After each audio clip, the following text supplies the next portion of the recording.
Welcome to the Real Crime Diary, Daily Dose of Crime. I'm your host, MHB, and today we're diving into a case that will make you question everything you thought you knew about justice and the human psyche. What happens when a seemingly straightforward conviction is suddenly thrown into doubt? When the line between guilt and innocence becomes blurred? That's exactly what we're facing in today's chilling tale. So settle in and prepare yourself for a story that will challenge your perceptions and leave you wondering, how well do we really understand the complexities of crime and punishment?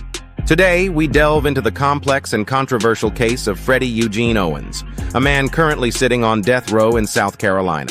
Owens' story is a tangled web of crime, conviction, and now, last-minute revelations that have sent shockwaves through the justice system. Owens has spent years behind bars, counting down the days to his execution. But just as the clock ticks towards his final hours, a startling development has emerged.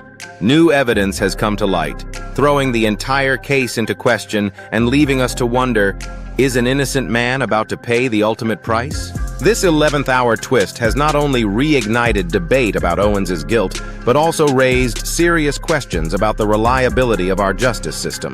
As we unravel this story, we'll explore how a single piece of evidence can make the difference between life and death, and whether justice delayed might, in this case, be justice denied. Let's rewind to Halloween night 1997. In a quiet South Carolina town, 41-year-old Irene Granger Graves was working her usual shift at a local convenience store. Little did she know, this ordinary night would turn into a nightmare that would echo through the years. According to prosecutors, Freddie Eugene Owens entered the store with the intention of robbery. But what started as a theft quickly escalated into something far more sinister. In the chaos that ensued, Graves was shot and killed. The evidence presented at trial painted a damning picture of Owens' involvement. Eyewitness testimonies placed him at the scene. Forensic evidence, including ballistics reports, linked him to the murder weapon. The prosecution also presented a compelling motive: Owens' desperate need for cash to fuel a drug habit. But perhaps most damaging was the testimony of Owens' alleged accomplice, who claimed Owens was the trigger man. This testimony, combined with the physical evidence, led the jury to convict Owens of first-degree murder. The brutality of the crime and the strength of the evidence resulted in Owens receiving the harshest sentence possible: death. It seemed like an open and shut case, a clear-cut example of justice being served. But as we'll soon discover, nothing in this case is as simple as it first appears. Just days before Freddie Eugene Owens' scheduled execution, a bombshell revelation has shaken the foundations of this case.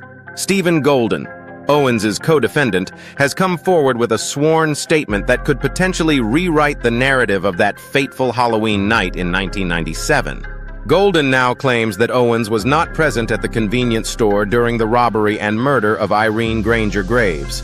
This stunning reversal directly contradicts the testimony that led to Owens' conviction and death sentence. The timing of this revelation is nothing short of dramatic.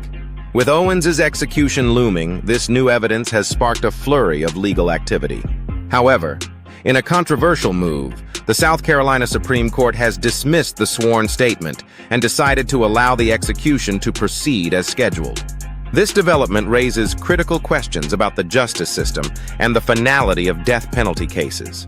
How could such a crucial piece of information surface so late in the process? And why has the court chosen to disregard it? The dismissal of this potentially exonerating evidence has ignited fierce debate among legal experts and death penalty opponents.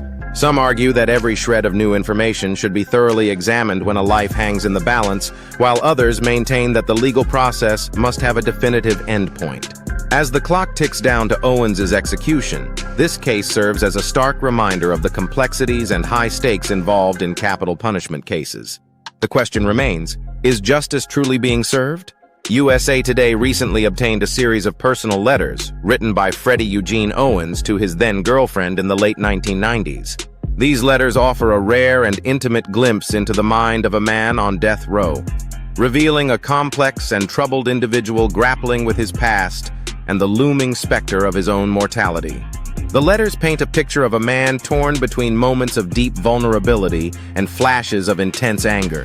At times, Owens expresses himself with raw emotion, describing himself as fragile as a child and emphasizing his humanity. These vulnerable admissions stand in stark contrast to other passages where he issues chilling threats, warning that betrayers will be slayed. This Jekyll and Hyde duality in Owens' writing speaks to a deeply conflicted psyche. We see a man who, despite his violent past and current circumstances, still yearns for connection and understanding. Yet, he's also someone who struggles to control his darker impulses, even in correspondence with a loved one. Perhaps most poignant are the moments where Owens contemplates his own life and impending death. The weight of his situation is palpable in his words, as he reflects on the choices that led him to death row and the limited future that stretches before him. These letters serve as a stark reminder of the complex humanity that exists behind the headlines of violent crimes.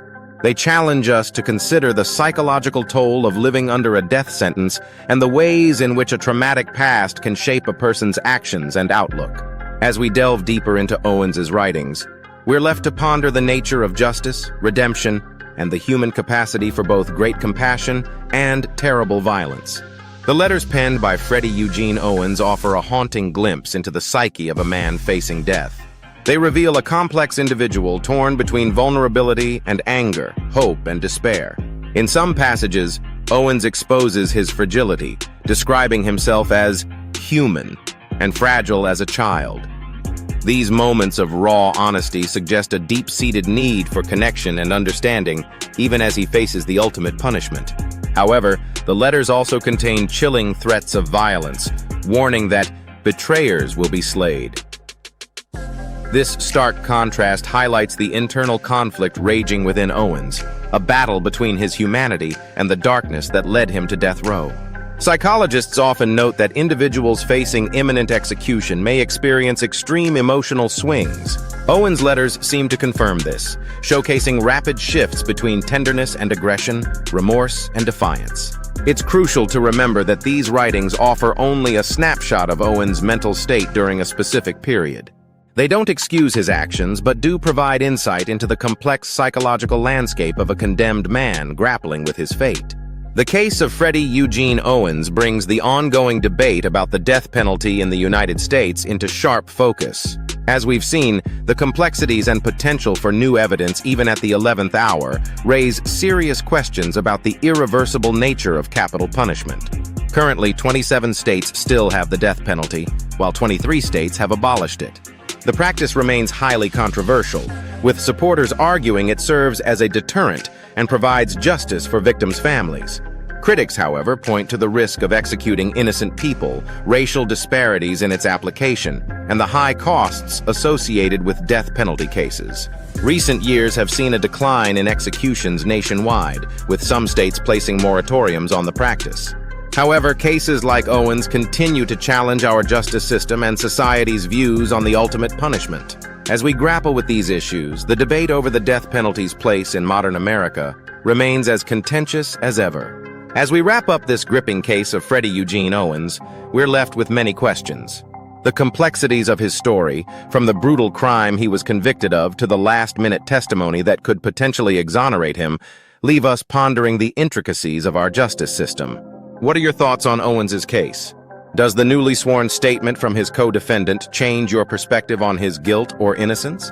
And how does this case impact your views on the death penalty? These are the kinds of challenging questions we grapple with in every episode of The Real Crime Diary. Your insights and opinions matter, so we encourage you to share them with us.